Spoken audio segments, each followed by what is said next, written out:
लगेगा, यही लगता है आपको कैसा लगा?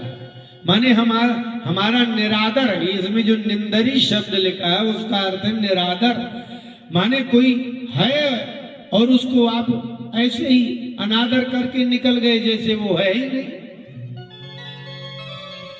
हनुमान जी खड़े हो गए और बड़े आश्चर्य में पड़ गए कि हमने सोचा था कि रात में प्रवेश करेंगे, कोई हमें देख भी ना सकेगा और इतने छोटे शरीर को भी देखने वाले हैं।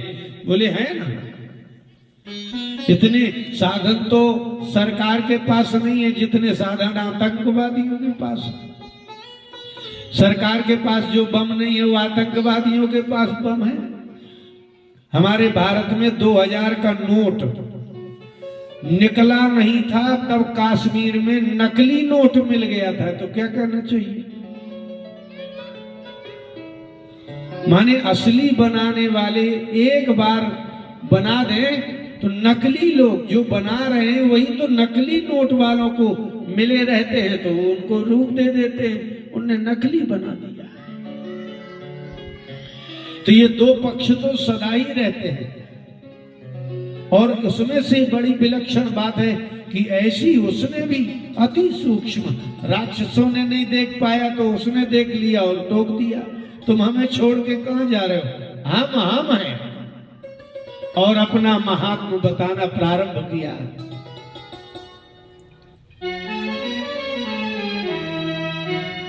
रुको और मेरी विशेषता सुनो।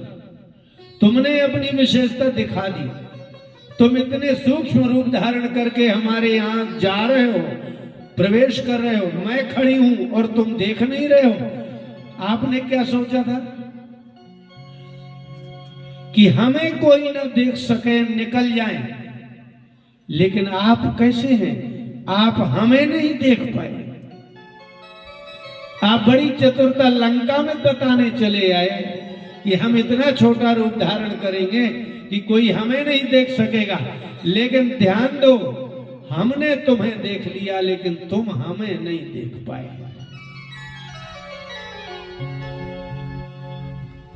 बहुत अद्भुत बात है। और लंकिनी ने कहा कि तुम मेरे स्वरूप को नहीं जानते,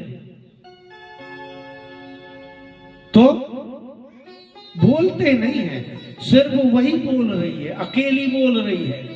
क्योंकि यदि रात्रि में हनुमान जी भी बोल पड़े तो दूसरे लोग सुन लेंगे कि ये दो लोग कौन है जो बात कर रहे हैं। अकेली ही वो बोल रही है और इसीलिए हनुमान जी चुप रहे कि किसी को पता ही ना चले कि ये दो लोग हैं। ये अकेली बोल रही होगी तो लंका के लोगों से बोल रही होगी, बाहर के आदमी से क्यों बात करेगी? और यहाँ बाहर का व्यक्ति आएगा भी क्यों? इसलिए लंका के लोग बिल्कुल निश्चिंत हो गए कि लंकिनी बात कर रही है, वार्ता सुनाई दे रही है। इसके पश्चात भी ये संदेह नहीं हो रहा है कि लंकिनी की वार्ता किसी बाह्य व्यक्ति से हो रही है। और लंकिनी ने कहा कि हमारी विशेषता सुन लो, तुम्हारी विशेषता तो हम बाद में देखेंगे। एक बात तो पक्की है कि तुम चोर हो। क्यों? बोली इसलिए कि तुम्हारे लक्षण ही ऐसे हैं। धीमे चलना, छिपकर चलना, कोई देख ना ले इतना बचाकर चलना, ये लक्षण कोई अच्छे व्यक्ति के नहीं है, ये चोर के लक्षण है। और हमारा लक्षण क्या है? बोले है चोर को तो हम खाते हैं। मोर आहार जहां लग चोरा। चोर चाहे जहां तक भाग जाए, चाहे जहां का चोर हो। एक ये भी बात है, एक ये भी विशेषता है। लंकिनी कह रही है कि जहां लग चोरा, इस धरती में जहां तक जहां चोर है, जिस वस्तु के चोर है, कोई स्त्री का चोर है, कोई धन का चोर है, कोई किसी भी प्रकार का चोर होगा, वो मेरा भोजन है, मेरे नेत्रों से कभी जा ही नहीं सकता।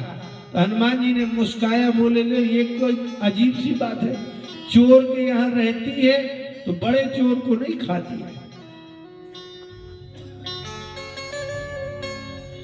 माने कोई बाहर का चोर होगा तो लंकनी खाएगी, और रावण चोरी कर रहा है तो नहीं खाएगी, इसमें छोड़ दिया।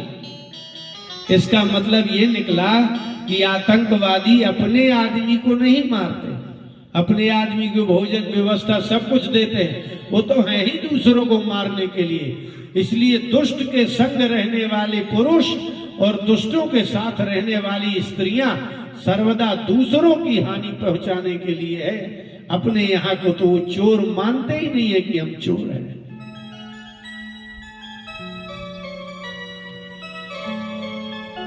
हनुमान जी को लगा कि वार्ता ही व्यर्थ है, बोलना ठीक नहीं है।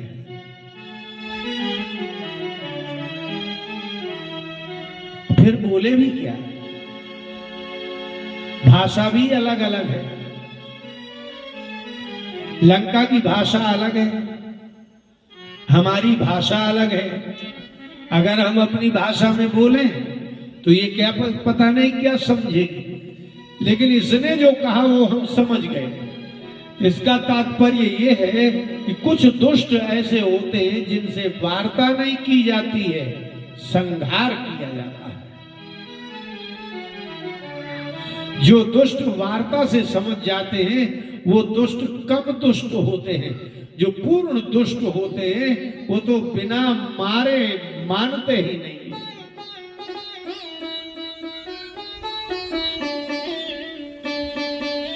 मुट्ठी का एक महाकपि हनी, रुधिर पमत धर्मी धन मणि, रुधिर पमत धर्मी धन मणि। धनक ना कहते हैं हमारे, बोले वो ढनक गया, ढनक माने लुढ़क गया। इसको संस्कृत में मुष्टिका कहते हैं, मुट्ठी। उनने मारा ये रुधिर पमत, पमन माने होता उल्टी करना। मुख से वो लंकनी के मुख से रक्त गिरा और धरती में भ्रमण करके गिरी। पुनि संभार उठी सोलंका, जोर पान कर विनय सशंका, जोर पान कर विनय सशंका, जोर पान कर विनय सशंका। सशंक, सशंक माने होता भय और निशंक माने होता निर्भय। हम लोग संकल्प करते हैं तो कहते हैं सपत्नी को हम। संस्कृत में एक बड़ी गजब विशेषता है, ऐसी किसी भाषा में है नहीं कि एक अक्षर लगा दिया जाए तो अर्थ ही परिवर्तित हो जाए। इसमें जो सा है ना, इसमें एक हा था, हा, सा और हा, इनको दोनों को बोलो तब बनेगा सह। तो सह का अर्थ होता है साथ, लेकिन पाणिनि व्याकरण के अनुसार सा और हा इन दोनों के स्थान में एक अक्षर लिख सकते हैं, सा बस। सह शंका लिखना हो तो आप हा हटा दीजिए, सशंका लिख दीजिए। सहपत्नीक लिखना है तो सपत्नीक लिख दीजिए। संस्कृत भाषा जैसी अभी तक विश्व की किसी कोई पूर्ण भाषा है ही कहां। ये पूर्ण क्या है, इसको अगाध भाषा कहिए, अनंत भाषा कहिए।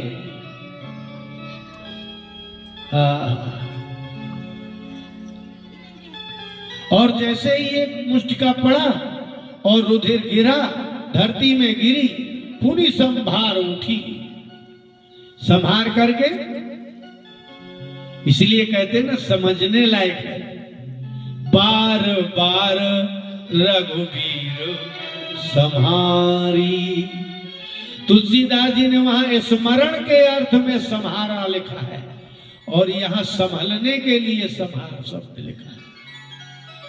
एक ही जैसा एक ही जैसे शब्द का प्रसंगत द्वय में प्रयोग हो जाए तो एक ही अर्थ नहीं होता। इसलिए जहां बार बार रघुवीर संहारी लिखा है वहां संभालना का अर्थ स्मरण करना है, और ठीक वैसा ही पुनि संभारी उठी सो लंका में यहां संभलना है, क्योंकि वहां लिखा है धनमनी गिर गई, गिरी तो संभाल करके उठी और हाथ जोड़ लिए बस। और बस इतनी भयभीत हो गई वो, उसके जीवन का ये प्रथम और अंतिम दुर्घटना समझिए। और बहुत बड़ी बात है, इसलिए रामायण महाभारत इत्यादियों में आकाशवाणी हो जाती थी। और ये जो आकाशवाणी है और ये जो भविष्य का कथन है ये अद्भुत है। अभी वर्तमान के मनुष्यों की ये बात समझ में नहीं आएगी कि कभी 1,00,000 साल बाद ऐसा होगा, ये भी कह दिया जाएगा। ये क्या है? ये हमारे पुराणों को पढ़िए, पुराणों में लिखा है कि कलयुग के आदमी पुरुष ऐसे होंगे, स्त्री ऐसे होंगे, नेता ऐसे होंगे, पुत्र ऐसे होंगे, पत्नी ऐसी होगी, पति ऐसा होगा। ये लिखा है, वैसा आप हैं।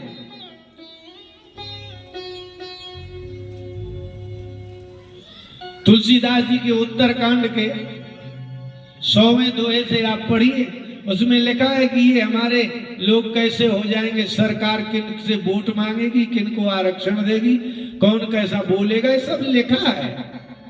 आप वैसे कैसे हो गए? हम कहते हैं जैसे अगर आपको ये कहना है वेद पुराण झूठे हैं, रामचरितमानस झूठे हैं, तो आप वैसा क्यों कर रहे हैं जैसा उसमें लिखा है? कोई कहे कि पुराणों में गप लिखी है, रामायण में गप लिखी है, हम कहते हैं ठीक है लिखी है। आइए हम बताते हैं कि आप जैसा कह रहे हैं ऐसा भी लिखा है कि आने वाले दिनों में कलयुग में लोग ऐसा कहेंगे कि पुराणों में गप लिखा है। ऐसा ही तुम कह रहे हो जैसा उसमें लिखा है। तुम वो शब्द क्यों उपयोग कर रहे हो? यदि तुमको पुराणों को और रामायण को झूठा करना है तो तुम वो करो ना जो उसमें नहीं लिखा। उसमें जो लिखा है वो तुम क्यों कर रहे हो? इसी से सिद्ध होता है कि रामायण में जो लिखा है और पुराणों में जो लिखा है वो सत्य है। हाँ, पुराणों में रामायण में लिखा है कि सवेरे 4 बजे उठो, भगवान का भजन करो, ये तो विधि है। लेकिन ये भी लिखा है कि ये नहीं करेंगे, लेकिन ये क्या करेंगे वो लिखा है इसमें। तुम वो वैसा ना करो, वैसा ना बोलो, वैसे ना चलो तो जाने कि हमारी रामायण और भागवत सब झूठी है। लेकिन जैसा उसमें लिखा है वही तुम कर रहे हो, इसका मतलब वो सही है। कलयुग में कन्याएं कैसा करेंगी वो उसमें लिखा है, वैसे ही कर रही है। ऐसा क्यों कर रही हो भाई जैसा उसमें लिखा है? पत्नी कैसा करेगी, पुत्र कैसा करेगा, पति कैसा करेगा, ऐसा मत करो तो वेद पुराण झूठे हो जाएं। लेकिन जैसा उसमें लिखा है वैसे ही करना है तो मतलब बात सत्य है। और यदि आधी सत्य है तो फिर पूरी भी सत्य ही होगी। 2 भाई थे, भूखे थे। हमारे यहाँ उसको अर्धजर्तीय न्याय कहते हैं। कहावत, न्याय माने कहावत। एक भाई रात में उठा और बोला कि भाई भूख लगी है। हाँ तो बोले क्या है? आधी मुर्गी खा लेते हैं आगे की और पीछे की अंडा देने को रख देते। भाई अंडा तो पीछे की देती है, तो इसलिए पीछे से नहीं खाएंगे, आगे की खा लेंगे। तो वर्तमान के लोग वेद और पुराणों को आधा सत्य कहते हैं और आधा झूठ। यदि आधा झूठ कहते हो तो हमारे आपके पास कोई उपाय ही नहीं है कि आप शास्त्र को झूठा कह सको। इसलिए इसमें लिखा है कि जोर पान कर, पानी माने हाथ। अब पानी क्यों कहते होंगे? पण माने होता है व्यवहार, लेन देन। पण माने लेन देन, इसलिए आपने देखा वो मंडियों में लिखा विपणन, लिखा है ना विपणन। तो पण माने होता है लेन देन, और जिससे लेन देन होता है उसी को पाणी कहते हैं। पाणी माने हाथ, और जो इससे आप किसी की कन्या का हाथ विवाह में लेते हैं उसको कहते हैं पाणी ग्रहण, इसीलिए इसको पाणी कहा जाता है। इससे लेन देन होता है, इससे व्यवहार होता है। तो जोर पानी कर, दोनों हाथ जोड़े और हाथ जोड़ करके सशंका भयभीत हो गई, डर गई।